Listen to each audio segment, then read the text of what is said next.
जय हिंद। भारतीय रक्षा तंत्र को ध्यान में रखते हुए अभी भारतीय सेना जो है अभी फुल टू फोकस कर रही है अपने आर्टिफिशियल इंटेलिजेंस के ऊपर। इसमें सबसे महत्वपूर्ण काम करने वाला है अभी के समय पे सिंथेटिक अपर्चर रडार, जो रात के समय में भी इमेज लेने में सक्षम है, और साथ ही साथ खतरनाक एयर डिफेंस जैसे रूस का S-400 जो वर्तमान में चाइना के पास है, इसको काउंटर करने के लिए स्वान ड्रोन को बहुत ज़्यादा तैयार किया जा रहा है। अब ये कैसे काम करते हैं इसको समझते हैं। देखिए, भारत ने अभी अमेरिका से हाल ही में 2 ठो लीज पर ड्रोन लिया है। ये ड्रोन जो है सी गार्जियन ड्रोन है, जो केवल निगरानी के काम में आते हैं। जिसे लिया गया, इसका एंडोरेंस क्षमता ज़्यादा है, ये 20 घंटे तक हवा में उड़ान भर सकता है। हालांकि ये सिंगल इंजन का है, पीछे इसके एक इंजन दिया गया है। इसमें एक सिक्योर डाटा लिंक दिया गया है, जिस डाटा लिंक की वजह से ये ग्राउंड स्टेशन पे आराम से बात कर सकता है। साथ ही इसके ऊपर सैटेलाइट से कम्युनिकेशन करने के लिए भी दिए गए हैं। तो ये डाटा लिंक से नीचे ग्राउंड स्टेशन पे बात कर लेगा और ऊपर वो बात कर लेगा अपने सैटेलाइट से, आराम से इमेज में बात कर लेगा। हालांकि जो ड्रोन लिए गए ये हमलावर ड्रोन नहीं है। इसके जस्ट एक पीढ़ी आगे का अगर हम ड्रोन लेते, जिसे अमेरिका ने हामी भी भर दिया था देने के लिए, बावजूद हम लोगों ने नहीं लिया, जिसे राप्टर था। हालांकि उससे भी खतरनाक एवेंजर ड्रोन है, जिसे अमेरिका अभी खुद ही यूज नहीं करता है, अभी वो अंडर ट्रायल है। तो अगर हम लोग उसे लेते तो इसमें हमला करने के लिए जो हॉटपॉट भी दिए गए रहते हैं, इससे क्या कर सकते हैं, हम अटैक भी कर सकते थे। लेकिन इसे हम लोग नहीं लिए हैं, अटैक करने के काम में अभी नहीं आएगा। इसके पीछे कई रीजन है। हम लोग अभी 2 इसको लिए हैं लीज पर, और भारतीय सेना का क्या करना है कि अभी हम 2 लीज पर लेके 1 साल इसका ट्रायल देखेंगे, और जब एक बार इसका ट्रायल देख लेंगे, सक्सेस हो गया तो और 18 का हम ऑर्डर देंगे। ऐसा नहीं कि पूरा ले लें, सक्सेस नहीं हुआ तो दिक्कत हो जाएगा, जिससे MiG-29K के लिए बहुत ज़्यादा क्रैश हो रहा है सब। और दूसरा एक और रीजन है कि भारत के पास अभी रुस्तम 2 जो ड्रोन है वो हमलावर ड्रोन है वो, और इसमें 2 डबल इंजन है, और ये उससे एंड्योरेंस क्षमता ज़्यादा है, ज़्यादा देर तक उड़ान भर सकता है। ये भी सैटेलाइट कम्युनिकेशन में काम कर सकता है। रुस्तम 2 के अभी एक तो हालिया ट्रायल असफल हो गए थे, जिस वजह से DRDO इसको अभी दोबारा रिकंस्ट्रक्ट कर रहा है, और भारत का भी यही सोचना है कि जब तक हमारा रुस्तम 2 तैयार हो जाएगा तो इसको लेने की कुछ खास जरूरत नहीं पड़ेगी। लेकिन अभी जो इस ड्रोन की जो सबसे खासियत है वो इसका कम्युनिकेशन है। अभी ये तो सैटेलाइट कम्युनिकेशन से ऊपर में बात कर लेता है, लेकिन सबसे ज़बरदस्त जो निगरानी करता है वो सिंथेटिक अपर्चर रडार से। ये सिंथेटिक अपर्चर रडार इसके नीचे लगे रहते हैं सर। ये सिंथेटिक अपर्चर रडार क्या करता है, रात के वक्त में भी, कोहरे में भी, बादल में भी चीर के एकदम आराम से एक क्लियर इमेज ले लेता है। जिससे एक छोटी सी पहाड़ी का ये इमेज लिया, एकदम क्लियर इमेज ले लेता है। अब सिंथेटिक अपर्चर रडार काम कैसे करते हैं, देखिए एक्चुअली में ये कुछ देखते ही नहीं है, ये कुछ नहीं देखते, ये केवल वेव छोड़ते हैं, और वो वेव जिस तरह से आती है उसी का छाप बन जाता है। एग्जाम्पल के तौर पे समझिए, जैसे मेरा चेहरा है, अगर हम आटा सान के और आटा को पतला सान दे, अपने मुंह पे ऐसे थाप ले आटा सान के, और जब उसको उतारेंगे तो मेरा चेहरे का उस पर छाप बन जाएगा। तो एक्चुअली में अगर आप देखेंगे तो वो हमको नहीं देखा गया है, वो उस चेहरे का छाप उतार लिया गया है। इसी छाप उतार लेने को हम क्या कहते हैं, सिंथेटिक अपर्चर रडार। अब जैसे हमको अगर सिंथेटिक अपर्चर रडार से देखेंगे तो वहाँ से खूब ज़्यादा लेजर बीम्स आएंगी सब, जो रेडियो बीम्स आएंगी सब। अब उनको हम लोग तो महसूस कर नहीं सकते, हमारे अगल बगल में हर जगह में फ्रीक्वेंसी की तरंगें घूमती रहती हैं। अब वो जो मेरे नाक पे टकराएगी वापस जाएगी, वो बताएगी हम इतनी दूरी से आए हैं। जो गाल पे टकराएगी कहेगी हम थोड़े से ज़्यादा दूरी पे थे। जो मुंह पे टकराएगी वो अपने जा रहे, मतलब जैसे जैसे मेरा शेप एंड साइज है, ऐसे ऐसे जाके वो वापस रडार को सिग्नल देगी कि भैया हम यहाँ टकराए हैं, गड्ढा नहीं था, बराबर था, यहाँ 2 गड्ढा था, इधर या पता नहीं काहे 2 चीज निकलल था, इधर बड़ी हल्का हल्का था, इधर से कुछ कुछ पार हो गया, कुछ कुछ नहीं निकला। तो ऐसे ही ऐसे शकल जाके एक ऑटोमेटिक वहाँ बन जाएगा। एक्चुअली में ये जो रडार होते हैं अपर्चर रडार, ये देखते ही नहीं, ये एकदम छाप बना देते हैं। अब ये ऊपर से देख लेते हैं, अब मान के चलिए कोई गाड़ी खड़ी है तो उसका पूरा का पूरा शेप बता देंगे सर, ये गाड़ी यहाँ से खोखली है, थोड़ा भी जगह रहेगा वही सेम टू सेम वही डिजाइन ऊपर ले जाके बना देते हैं सर। उसी तरह ये पहाड़ का डिजाइन बना दिया गया है, इसी को कहते हैं सिंथेटिक अपर्चर रडार। अब आप इसको ध्यान देंगे ना तो ये सैटेलाइट भी बना दी, इसके बना दिए गए। अब सैटेलाइट छोड़ दीजिएगा तो वो क्या करते हैं, पूरी निगरानी रख लेते हैं जमीन पर। अब क्या मतलब बनता है, बादल है कि क्या, वो तो बादल को छेद के भी रेज आ ही सकती हैं सर, रेज को आने जाने में कोई दिक्कत नहीं है, किरण तो आ ही सकती है जो वो वेव छोड़ती है। जैसे एक शहर का ये रडार है, आपको लग रहा होगा कि ये रात में लिया गया, नहीं ये दिन में लिया गया है, लेकिन ऐसे ही इमेज ही लेता है। कौन कहाँ है वहाँ से नहीं। अब यहाँ देखिए, आपको आराम से लग रहा होगा कि ये रास्ता है, यहाँ पर ये रास्ते गए हैं, ये सब गोलंबर है, यहाँ पे कोई स्टेडियम टाइप का है, यहाँ पर क्या है कोई झील टाइप का बनाया गया है यहाँ पर। अब जिस शहर का है वहाँ पे तो सेना पहले से थोड़ा सा रेडी रहती है, और उसके बाद ये देख के आराम से वहाँ पर प्लानिंग किया जा सकता है। तो इससे फ़ायदा यही होता है कि दुश्मन कहीं भी छुपा रहे, ये रडार आराम से ढूंढ के उसे निकाल लेता है। आप अगर नॉर्मल व्यू दिखेगा तो ऐसे दिखेगा, जबकि सिंथेटिक अपर्चर रडार पे इस तरह से दिखेगा। आप एकदम ग्रीनरी देखिए, यहाँ पर, यहाँ रास्ता था इस तरह से दिख रहा है, यहाँ आपको पेड़ दिख रहा होगा उसमें ब्राउन कलर के इस तरह से दिखने लगेगा। बस ज्यादा अंतर नहीं होता, यही मेन अंतर होता है। वो ब्लैक एंड व्हाइट होता है सिंथेटिक अपर्चर रडार, और वो हाइट को पकड़ता है, एक तरह का छाप उतार लेता है उसका। यहाँ आपको शहर दिखाई दे रहा है, अब इसको सिंथेटिक अपर्चर रडार में देखिए, बस उसको क्या करेगा, उसी का छाप उतार देगा यहाँ पर। इसको दिन रात से कोई मतलब ही नहीं बता, वो हाइट के हिसाब से बना दिया उसको। देखिए जितना तेजी से एयर डिफेंस काम कर रहा है, जैसे दुनिया का सबसे खतरनाक एयर डिफेंस जो है रूस का S-500 है। हालांकि S-500 उसने बना लिया है, S-400 दूसरे को बेचता है। वो सबसे खतरनाक है, कहा जाता है किसी भी जहाज को मार के वो गिरा सकता है, और सही में गिरा देता है। लेकिन क्या होगा अगर मधुमक्खी की तरह जहाज उसके ऊपर पड़े तो कितने को मार के गिराएगा। चाइना के पास भी जो S-400 की बैटरी यानी जो मिसाइल है वो केवल 1800 है, यानी अगर 1800 जहाज घुसा दीजिए ना तो वो नहीं मार पाएगा, 1800 के बाद नहीं मार पाएगा। तो बात ये आती है कि इतने ज़्यादा हम लोग जाएंगे कहाँ। तो इसके लिए एक ड्रोन आता है जिसे कहते हैं स्वान ड्रोन। स्वान ड्रोन बहुत छोटे साइज के होते हैं और जहाँ टारगेट कर दीजिएगा वहीं चले जाते हैं, लेकिन ये एक साथ नहीं जाते हैं, कुछ दूरी पे जाते हैं, कुछ इधर कुछ इधर। जैसे यहाँ देखिए ना, ये स्वान ड्रोन है, छोटे छोटे ये स्वान ड्रोन है सब।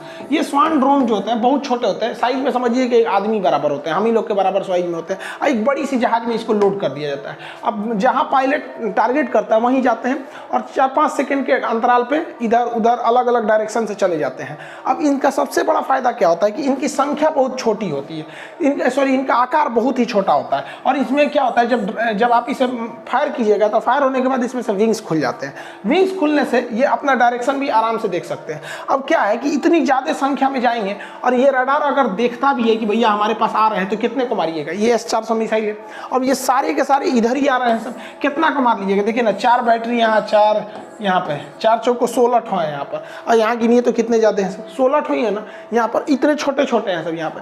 अब देखिए अगर ये इनको हिट कर देता है तो ये तो बर्बाद हो जाएंगे। ये बहुत ही सस्ते मिलते हैं इसलिए कोई दिक्कत नहीं है। ये इतना महंगा मिलता है, एक मिसाइल इसकी 300 करोड़ की आती है और ये मामूली 2-2.5 करोड़ का बन जाएगा। सेना में 2-2.5 करोड़ बहुत बड़ा नहीं होता है। तो बताइए 300 करोड़ की एक मिसाइल से 2 करोड़ का एक तो ड्रोन गिरा।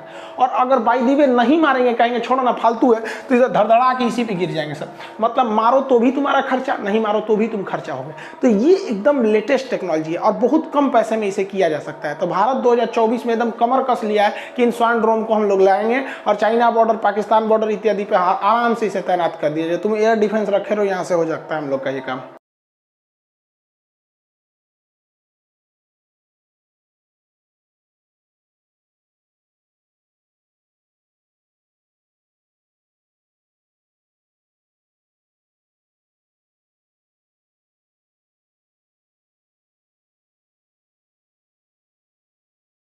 इन्हें किसी बड़ी जहाज द्वारा हम लोग आराम से लॉन्च कर सकते हैं। और ये जब बड़ी जहाज से लॉन्च कर देते हैं तो एक साथ एक जगह जाके इनके विंग्स क्या करते हैं, धावा बोल देते हैं और रडार इनको कंफ्यूज हो जाता है किसको मारे किसको छोड़े, और रडार को ही ध्वस्त कर देते हैं ये। इसके अलावा भारतीय वायुसेना के जितने भी विमान हैं उनमें अभी हम लोग टाइम डिले रडार का प्रयोग कर रहे हैं। देखिए रडार कैसे काम करता है। रडार का पूरा नाम होता है radio detection and ranging. Radar कुछ वेव्स छोड़ता है, जैसे यहाँ देखिए, यहाँ से ये रडार है, ये रडार क्या कर रहा है, ये रडार वेव छोड़ रहा है। ये ब्लू कलर के जो वेव हैं ये जाने वाले वेव हैं। देखिए ये ब्लू कलर के वेव छोड़े गए हैं, इस जहाज से टकराया है।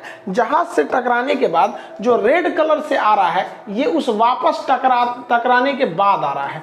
तो ये वापस जैसे टकराने के बाद आता है ना, ये रिसीव कर लेता है और पता लगा लेता है कि हाँ भैया वहाँ कोई चीज़ है। अगर जितनी बड़ी साइज रहेगी उतना बड़ा इमेज बन जाएगा, उसके पास एक डॉट टाइप का बन जाएगा। तो यही होता है, ये रडार जो होता है ना परावर्तन के सिद्धांत पर काम करता है। अब इस रडार से बचने के 2-3 रास्ते हैं। पहला कि अगर ये टकरा के वापस ही ना आए तो एक ऐसा चीज़ किया जाए, एक ना इतनी हाई मैग्नेटिक पावर रखा जाए कि इस पूरी की पूरी वेव को खींच ले। लेकिन इतना हाई मैग्नेटिक पावर है नहीं जो खींच सकता है, इसको पूरा का पूरा सक नहीं कर सकता है, खींच नहीं सकता, टकरा के वो वापस आ ही जाती हैं सब। दूसरा एक और रास्ता है कि इसको इस तरह से डिजाइन किया जाए कि ये वेव इधर उधर बिखर जाए। तो इसी को कहते हैं स्टील्थ टेक्नोलॉजी। तो वेव को बिखेर देना स्टील्थ टेक्नोलॉजी आ जाता है। लेकिन स्टील्थ टेक्नोलॉजी से भी एक दिक्कत हो जाता है भैया, वो भी पकड़ा जाते हैं 100%, वो भी कंफ्यूज नहीं हो पाते हैं सर। अब काम आता है यहाँ पर टाइम डिले रडार। वो क्या काम करते हैं, जैसे देखिए यहाँ ध्यान से, ये रेड वाला जो है ये वेव ये वापस आ रहा है। तो जैसे ये टकराती है ब्लू वाली वेव, ब्लू मतलब ये जाने वाला है और रेड मतलब वहाँ से आने वाला है, तो उसको भी पता चल जाता है कि भाई साहब हमको यहाँ पर कोई देख लिया है। और यहाँ रडार पे देखिए यहाँ दिखा देगा, जितनी जहाज रहेगी उतना डॉट यहाँ दिखा देगा। तो ये क्या करते हैं सब ना, ये एक नकली वेव छोड़ देते हैं सब, कई डायरेक्शन से नकली वेव छोड़ देंगे इस तरह से। और ये कई डायरेक्शन से छोड़ देंगे सर, वापस आने लगेगी।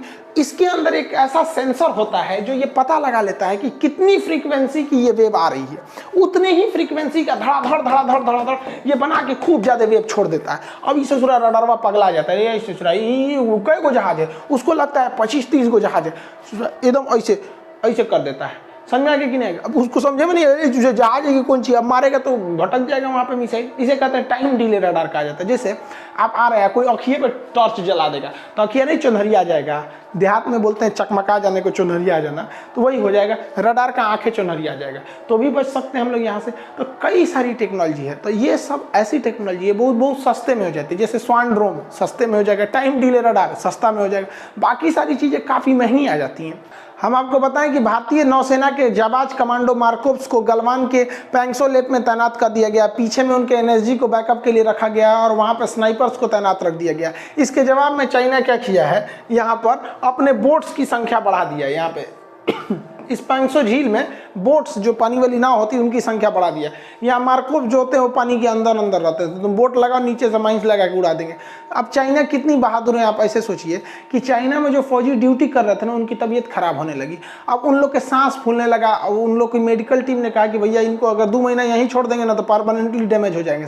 तो उन सैनिकों को वापस बुला रहा है वहाँ पर। अब यहाँ जो उनके फौजी थे, यहाँ ड्यूटी कर रहे थे, इन्हें वापस भेज दिया गया बेस में और इसके जगह पे दूसरे को भेजा जा रहा है। सोचिए ई है बात करता है सब कि हम लोग को लड़ेंगे। अब चाइना, अब कैसे पता चल गया, रीजन क्या है, इतना बड़ा मूवमेंट हम लोगों ने भी तो ऊपर छोड़ रखा है ना। हमारी इसरो का कम है, उसने भी थर्मल इमेजिंग रडार रखा है, ऊपर से सिंथेटिक अपर्चर रडार है। उसने मूवमेंट देख लिया कि इतने ज्यादा लोगों का मूवमेंट वापस जा रहा है और यहाँ खाली नहीं हो रहा है, यहाँ से वापस आ रहा है। मतलब सोचिए हमारे फौजी डटे हुए हैं, लोग इन लोग को ठंडा लग रहा है। यही थे सब जो 2 महीना पहले बोलते थे सर कि चाइनीजों को गर्म खाना मिलेगा। अरे लोल कहेंगे तोरा, जिसको तुम खाना कहता है ना उसको हम लोग नाश्ता कहते हैं। चाउमीन बर्गर से हिंदुस्तान वालों को पेटे नहीं भरेगा, वो एसोफेगस में जाके अटक जाएगा। यहाँ पे चाउमीन से किसका पेट भरता है? वहाँ पे चीज़ें खाए ये हम लोग तो चाउमीन देखता है, कोई नहीं देख रहा तो आदमी हाथ से उठा के खा जाता है, उसको लकड़ी लेके खाते रहता है। कहता है ऐसा कि हम लोग कमज़ोर हैं। हमारे सैटेलाइट जो है ऊपर से पल पल की नज़र रखते हैं सब। अभी आप सुने होंगे कि भारत और रूस के सैटेलाइट काफ़ी करीब आ गए थे। रूस ने कहा था कि 224 मीटर करीब आ गए, जबकि भारतीय साइंटिस्ट जो थे इसरो, इन्होंने कहा कि भैया रूस आपका जो नापने वाला मशीन है ना गड़बड़ है, आपका जो सेंसर है रडार है वो गड़बड़ है। एक्चुअली में ये 224 मीटर की दूरी पे नहीं है, उससे ज़्यादा हैं, 420 मीटर की दूरी पे है, लगभग आधा किलोमीटर की दूरी पर। भैया आधा किलोमीटर की दूरी पर अंतरिक्ष में कोई भी चीज़ बहुत खतरनाक हो जाती है। 2009 में ऐसे ही अमेरिका और रूस के 2 सैटेलाइट आपस में टकरा गए थे सब, और इस वजह से रूस की बड़ी बेइज्जती हुई थी।